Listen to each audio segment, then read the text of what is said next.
Hello everyone, welcome to Internet Learning. Hope you all are doing well. So today we are going to discuss the topic tea of class 10 geography chapter number 4. So tea cultivation is an example of a plantation agriculture. तो पिछले videos में हम different types of farming जो है वो discuss कर चुके हैं, जिसमें हमने पढ़ा था कि कमर्शियल फार्मिंग जो है वो एक तरीके की फार्मिंग होती है, और कमर्शियल फार्मिंग के अंदर हमने पढ़ा था एक टाइप होता है प्लांटेशन। तो प्लांटेशन एग्रीकल्चर जो है वो कमर्शियल फार्मिंग का ही एक टाइप है। तो टी एक प्लांटेशन एग्रीकल्चर है। It is also an important beverage crop introduced in India initially by the British. तो जो टी है वो एक बहुत इंपॉर्टेंट बेवरेज क्रॉप है। बेवरेज क्या होता है? पानी के अलावा कोई भी जो ड्रिंक होती है, कोई भी पेय पदार्थ होता है, पीने की चीज होती है, उसे हम बेवरेज कहते हैं। तो टी मतलब चाय हो गई, कॉफी हो गई, जूसेस हो गई, ये सारी चीजें क्या है? ये बेवरेज है।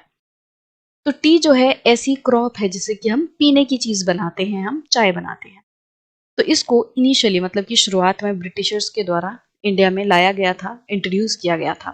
Today most of the tea plantations are owned by Indians.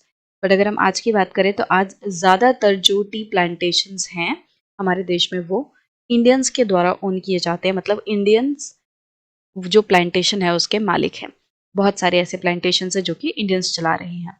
The tea plant grows well in tropical and subtropical climates, endowed with the deep and fertile, well-drained soil, rich in humus and organic matter.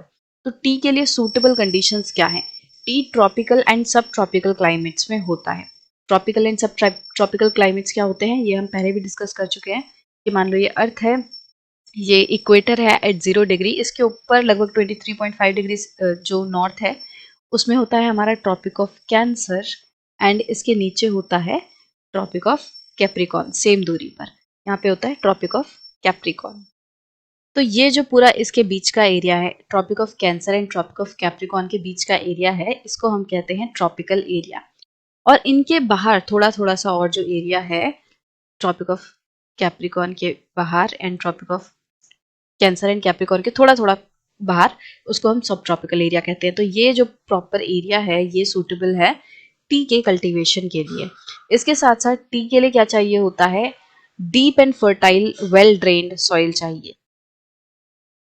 जो soil है वो काफी deep होनी चाहिए, गहरी होनी चाहिए, और वेल ड्रेन्ड होनी चाहिए। वेल ड्रेन्ड मतलब ऐसी सॉइल होनी चाहिए जो कि पानी को बहुत इजीली सोख ले। ऐसा ना हो कि पानी उसमें जमा रह जाए या इकट्ठा रहे। तो वेल ड्रेन्ड मतलब कि जैसे यहाँ पे अगर पानी गिरेगा, यहाँ पे अगर पानी है तो वो बहुत जल्दी से जमीन उसको सोख ले। ठीक है, वेल ड्रेन मतलब जो बहुत जल्दी पानी अपने अंदर सोख ले। ठीक है, ऐसी चाहिए, वेल ड्रेन चाहिए, और डीप सॉइल होनी चाहिए। मतलब सॉइल का जो लेयर है वो काफी अंदर तक होना चाहिए, काफी डीप सॉइल जो है चाहिए। T bushes require warm and moist for frost free climate all through the year। तो जो टी bushes होती हैं, मतलब ये जो पत्ती का पौधा होता है, चाय पत्ती होती है, इसको वार्म एंड मॉइस्ट क्लाइमेट चाहिए। मतलब कि थोड़ा गर्मी वाला इलाका प्लस हवा में ह्यूमिडिटी होनी चाहिए, नमी होनी चाहिए।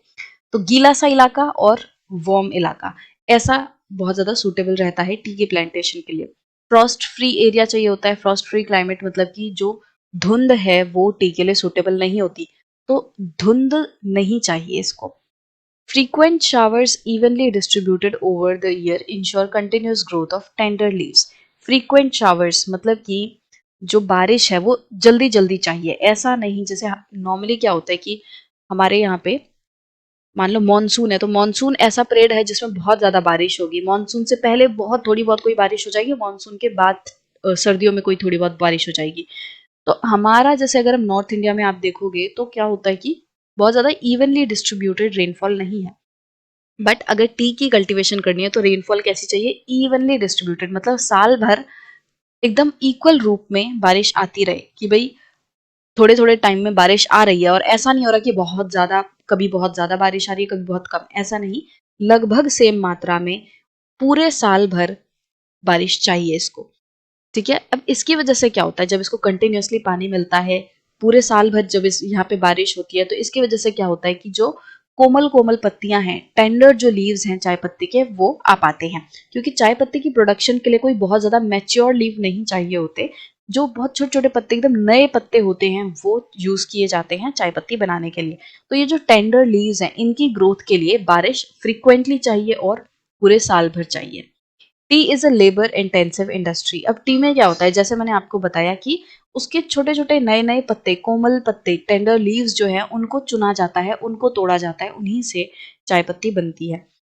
तो अब कोई मशीन वगैरह इतनी जल्दी इस चीज को सेंस नहीं कर सकती कि कौन सी पत्ती सही रहेगी। ये काम इंसान ही बहुत अच्छे से कर सकते हैं। अभी के लिए ऐसी कोई मशीन नहीं डेवलप हुई है जो कि इस चीज को बेटर तरीके से कर पाए।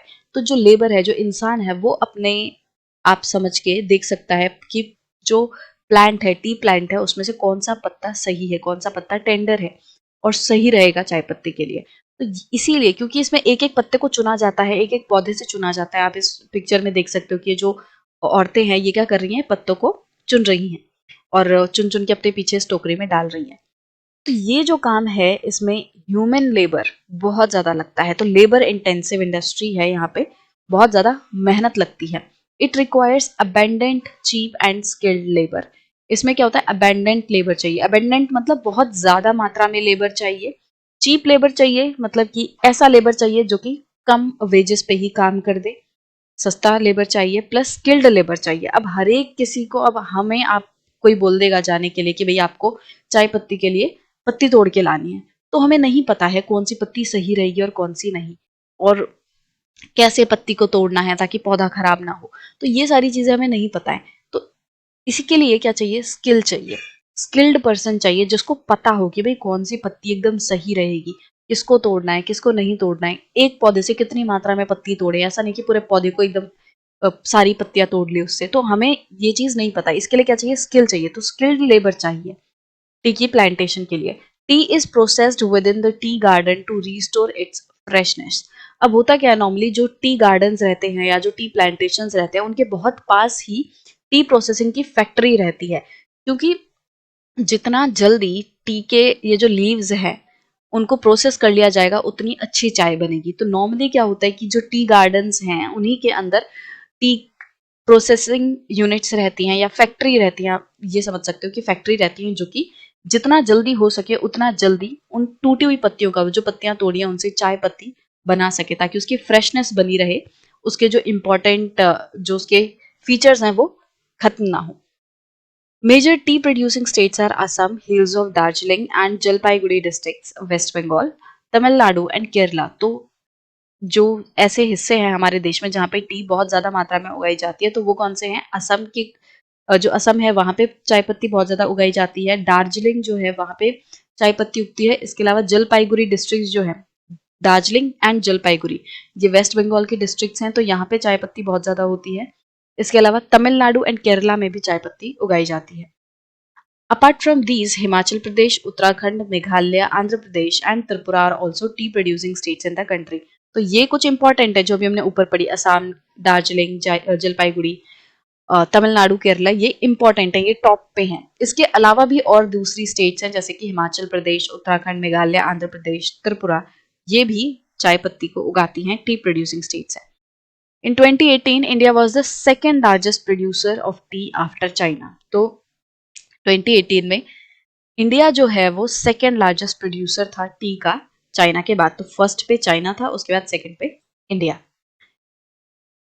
सो ये थी हमारी डिस्कशन टी की, जिसमें हमने समझा कि टी क्या होती है। ये प्लांटेशन एग्रीकल्चर है। ये नॉर्मल जैसे खेत होते हैं, जैसे वीट वगैरह लगाया जाता है, वैसे नहीं लगाए जाते। ये प्लांटेशन जो है वो लगाई जाती है, टी की पौधे लगाए जाते हैं और बहुत बड़े एरिया में। प्लांटेशन में क्या होता है कि बहुत बड़े एरिया में पौधे जो है वो लगाए जाते हैं।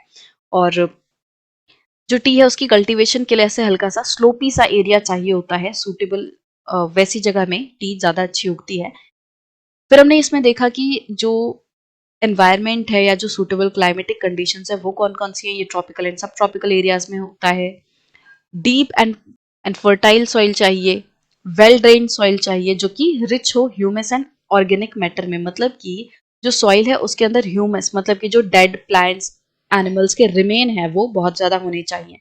ठीक है, ऑर्गेनिक मैटर मतलब यही हो गया, डेड प्लांट्स एंड एनिमल, ये बहुत ज्यादा होना चाहिए। इसके अलावा warm and moist, Frost free इलाके में होता है। फिर हमने पढ़ा कि भाई ये एक लेबर इंटेंसिव क्रॉप है, प्लस ये कौन कौन से एरियाज में उगाई जाती है। इन सब चीजों की हमने डिस्कशन की।